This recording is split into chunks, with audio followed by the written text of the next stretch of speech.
There's a really important lesson that you need to learn if you're not going to rely on just being lucky in order to succeed in business.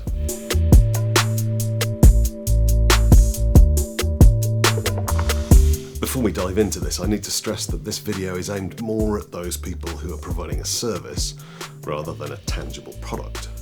Obviously there are some overlaps, so it might be relevant anyway, but I feel it's only fair to make that clear before asking you to watch the rest of this video. Not that it's a long one. So that out of the way, let's get into it.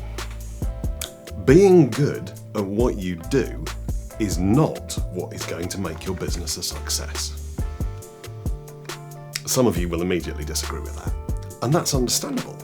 It feels counterintuitive, but I promise you it's true. There are plenty of people out there who are brilliant at what they do, and yet are utterly failing in business. And even more annoyingly, there are loads of people who are far from good at what they do, who are making loads of money doing it. I'm sure you know several. People don't become a customer because you're good at what you do. They become a customer because they believe you will be good at doing what you do when you do it for them.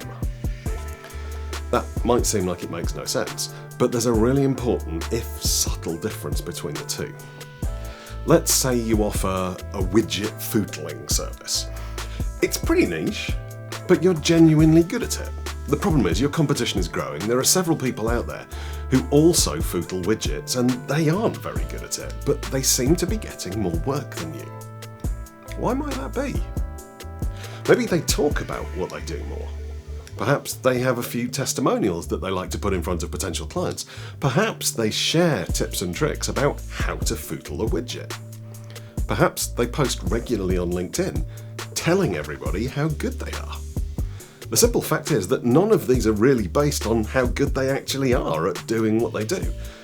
They're simply there to create the illusion of being good at it, about making sure that when people think about getting their widget footled, that they're the first person that springs to mind.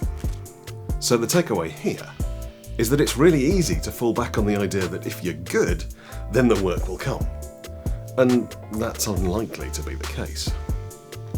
You have to let people know what you do. You have to make sure that they know you could do it for them. And you have to convince them that you do it really well. That's marketing 101.